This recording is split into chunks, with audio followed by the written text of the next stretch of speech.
Hi friends, hello, welcome to our channel. అందరు ఎలా ఉన్నారండి? బాగున్నారా? నేను చాలా చాలా బాగున్నాను. అందరు బాగుండాలని నా మనస్ఫూర్తిగా కోరుకుంటాను. ఈరోజు నేను పనస్తోనలు ఎలా ప్రిపేర్ చేశానో చూపిస్తాను. మీరు నా ఛానల్ కొత్తగా చూస్తున్నట్లయితే సబ్స్క్రైబ్ చేసుకోండి. చిన్న లైక్ ఇచ్చి నా ఛానల్ను సపోర్ట్ చేయండి. ఇక్కడైతే ఒక బౌల్లోకి 1 కప్పు గోధుమ పిండి తీసుకున్నాను, 1 కప్పు మైదా పిండి తీసుకున్నాను, 2 టేబుల్ స్పూన్స్ ఆయిల్ అయితే వేడి చేసుకొని వేసుకున్నాను. కొంచెం సాల్ట్ వేసుకొని అందులోకి కొద్దిగా వాటర్ వేసుకుంటూ పిండిని అయితే కొంచెం గట్టిగానే కలుపుకోవాలి. ఇక్కడ మనమైతే ఆయిల్ వేడి చేసి వేయడం ద్వారా పనస్తనలు అనేవి మంచిగా వస్తాయండి. ఇట్లా పొంగుతూ వస్తాయి. ఇలా పిండి అయితే మంచిగా కలుపుకొని ఒక 10 నిమిషాల పాటు నానబెట్టుకొని ఉంచుకోవాలి. ఇప్పుడైతే పిండి అయితే నానిపోయింది.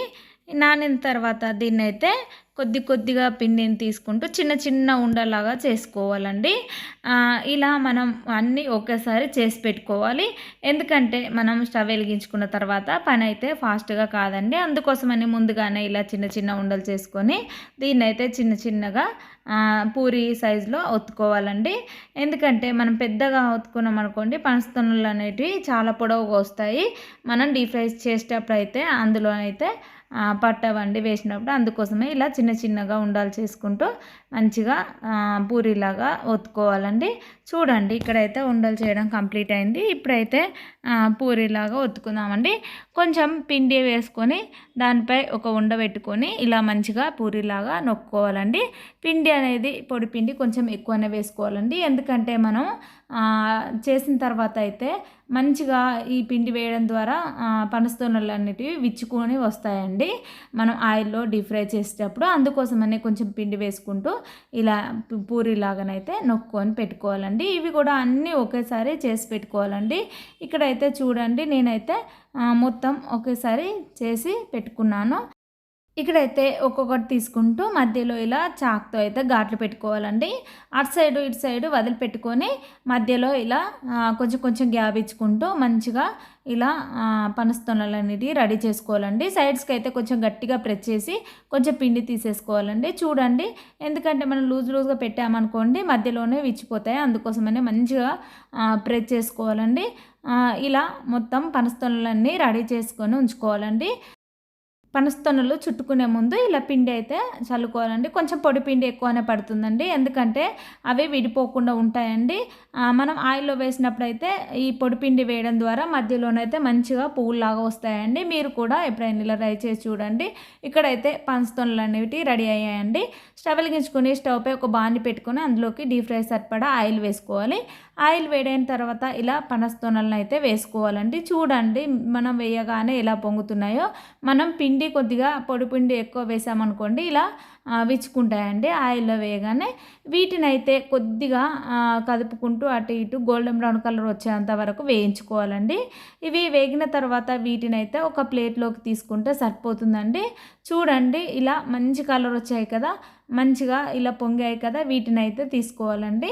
ఇప్పుడైతే మరికొన్ని పనస్తొనలు అయితే వేసి వేయించుకుందామండి. పనస్తొనలు 2 లేదా 3 వేసి వేయించుకోవాలండి.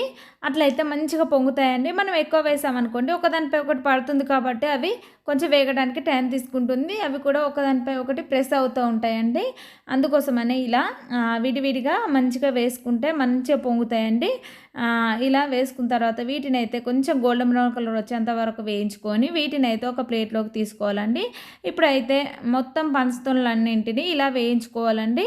ఇప్పుడైతే ఇవి వేగుతున్నంతసేపు అయితే నేను మరొక స్టవ్ పై చక్కెర పాకం పట్టుకుంటున్నానండి. ఇందులోనైతే షుగర్ అయినా బెల్లమైనా ఏదైనా వేసుకోవచ్చు అండి. ఈరోజు అయితే నేను షుగర్ యూజ్ చేస్తున్నానండి. స్టవ్ వెలిగించుకొని స్టవ్ పై ఒక బౌల్ పెట్టుకొని అందులోకి 1 కప్పు షుగర్కు 1 కప్పు వాటర్ వేసుకోవాలండి. వేసుకున్న తర్వాత షుగర్ కరిగేంత వరకు మంచిగా కలుపుకోవాలి. ఇదైతే తీగ పాకం వస్తే సరిపోతుందండి. ఇక్కడైతే పనస్తొనలు అయితే వేగాయండి. వేగిన తర్వాత వీటిని అయితే ప్లేట్లోకి తీసుకొని మరికొన్నింటిని వేసుకుంటూ ఇలాగే మొత్తం వేయించుకోవాలండి. చూడండి, ఇక్కడైతే షుగర్ అయితే కరిగింది కదా, ఇందులోకి కొద్దిగా యాలకుల పొడి వేసుకోవాలండి. వేసిన తర్వాత మంచిగా ఇది కరిగేంత వరకు కలుపుకోవాలండి. కలిపిన తర్వాత ఇప్పుడైతే స్టవ్ ఆఫ్ చేసుకుంటే సరిపోతుందండి. చూడండి, ఇలా వస్తే సరిపోతుంది.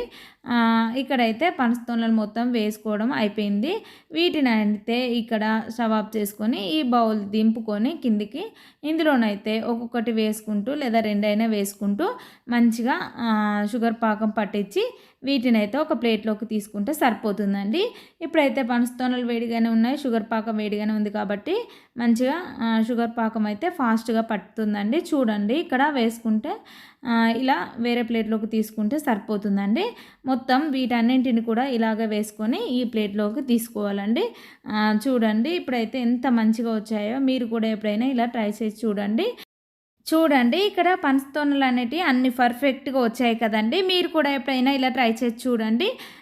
ఇప్పుడైతే పనస్తోనలు చేయడం కంప్లీట్ అయిందండి. ఇదైతే మార్నింగ్ బ్లాగ్ అండి. మార్నింగ్ టైంలోనైతే నేనైతే సొరకాయ పప్పు అయితే ప్రిపేర్ చేశానండి. ముందుగానే పప్పు అయితే నానబెట్టుకొని ఉంచుకున్నానండి. సొరకాయ కూడా ముక్కలు తరిగి పెట్టుకున్నాను. ఇక్కడ ఉల్లిపాయలు, పచ్చిమిర్చి, కరివేప, మెంతి అన్నీ ఇలా కట్ చేసి పెట్టుకున్నానండి. స్టవ్ వెలిగించుకొని ఒక బౌల్ పెట్టుకొని అందులోకి 2 టేబుల్ స్పూన్ ఆయిల్ వేసుకోవాలి. ఆయిల్ వేడైన తర్వాత అందులోకి కొద్దిగా జీలకర్ర, కొంచెం ఆవాలు, కొద్దిగా మినపప్పు, కొంచెం శనగపప్పు ఇవన్నీ వేసుకొని వాటినైతే చిటపట్లాడేంత వరకు వేయించుకోవాలి. అవి వేగిన తర్వాత అందులోకి ముందుగా కట్ చేసుకున్న ఉల్లిపాయ ముక్కలు, పచ్చిమిర్చి చిలుకలు, కొద్దిగా కరివేపాకు, కొంచెం మెంతాకు, కొద్దిగా వెల్లుల్లి పేస్టు ఇవన్నీ వేసుకొని ఒకసారి కలుపుకొని మూత పెట్టి మగ్గించుకోవాలి. ఇవైతే కొద్దిగా పచ్చివాసన పోయేంత వరకు వేయించుకోవాలి. ఈలోపు అయితే నేను దోశలోకి అయితే టమాటా చట్నీ అయితే ప్రిపేర్ చేస్తున్నాను. ఇక్కడ స్టవ్ వెలిగించుకొని స్టవ్ పై ఒక బౌల్ పెట్టుకొని అది వేడయ్యేలోపు ఇక్కడైతే ఉల్లిపాయ ముక్కలు అయితే వేగిపోయాయి. అందులోకి అయితే ముందుగా కట్ చేసుకున్న సొరకాయ ముక్కలను వేసుకొని మంచిగా కలుపుకొని ఒకసారి మూత పెట్టి మగ్గించుకోవాలి. ఇవి మగ్గేలోపు అయితే ఇప్పుడైతే టమాటా చట్నీ అయితే ప్రిపేర్ చేసుకుందాం. అందులోకి కొద్దిగా పల్లీలు వేసుకోవాలి. వేసిన తర్వాత అవి పచ్చివాసన పోయేంత వరకు వేయించుకోవాలి. పల్లీలు కొద్దిగా మంచిగా వేయించుకుంటే సరిపోతుంది. ఇక్కడైతే మధ్య మధ్యలో కలుపుకుంటూ పల్లీలు అయితే కలర్ చేంజ్ అయ్యేంత వరకు వేయించుకోవాలి. ఇక్కడైతే పల్లీలు అయితే వేగిపోయాయి. వాటిని అయితే ఒక ప్లేట్లోకి తీసుకుంటే సరిపోతుంది. ఇక్కడ స్టవ్ పై అదే బౌల్ పెట్టుకొని అందులోకి 2 టేబుల్ స్పూన్ ఆయిల్ వేసుకోవాలి. ఆయిల్ వేడైన తర్వాత అందులోకి కొద్దిగా జీలకర్ర, కొంచెం ఆవాలు, కొద్దిగా మినపప్పు వేసుకోవాలి. అవి చిటపట్లాడిన తర్వాత అందులోకి ముందుగా కట్ చేసుకున్న టమాటా ముక్కలు, పచ్చిమిర్చి, కొద్దిగా వెల్లుల్లి రెబ్బలు, కొంచెం కరివేపాకు, కొద్దిగా కొత్తిమీర ఇవన్నీ వేసుకొని వాటినైతే పచ్చివాసన పోయేంత వరకు వేయించుకోవాలి. ఇప్పుడైతే ఒకసారి కలుపుకొని కొద్దిగా సేపు మూత పెట్టి మగ్గించుకుంటే సరిపోతుందండి. ఈ లోపైతే సొరకాయలు మగ్గిపోయాయి, ఒకసారి అయితే చూద్దాం. సొరకాయ ముక్కలు అయితే ఇక్కడ మగ్గిపోయాయి. మగ్గిన తర్వాత అందులోకి ముందుగా నానబెట్టుకున్న పెసరపప్పును వేసుకొని ఒకసారి కలుపుకొని కొద్దిసేపు మూత పెట్టి మగ్గించుకోవాలి. ఇది మగ్గేలోపు ఇక్కడైతే టమాటా ముక్కలు మగ్గిపోయాయి, ఒకసారి అయితే చూద్దాము. ఇక్కడైతే టమాటా ముక్కలు అయితే మగ్గిపోయాయి. ఇప్పుడైతే కొద్దిగా కొత్తిమీర వేసుకొని స్టవ్ ఆఫ్ చేసుకుంటే సరిపోతుంది. ఇవైతే చల్లారనివ్వాలి కొద్దిసేపు. ఈ లోపు అయితే సొరకాయ పప్పు రెడీ అయిందో ఒకసారి అయితే చూద్దాము. ఇక్కడైతే పప్పు అయితే కొద్దిగా మగ్గిపోయింది. మగ్గిన తర్వాత ఇందులోకి అయితే 1/2 టేబుల్ స్పూన్ పసుపు వేసుకొని ఒకసారి కలుపుకోవాలి. కలిపిన తర్వాత అందులోకి తగినంత కారం, తగినంత సాల్ట్ వేసుకుంటే సరిపోతుంది.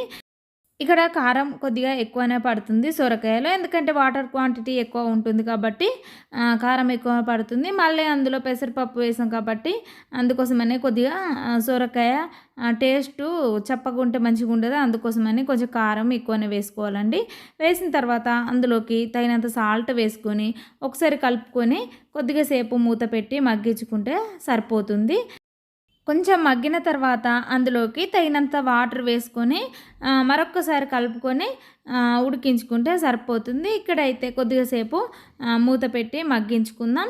ఇప్పుడైతే మగ్గిపోయిందో ఒకసారి అయితే మూత తీసి చూద్దాము.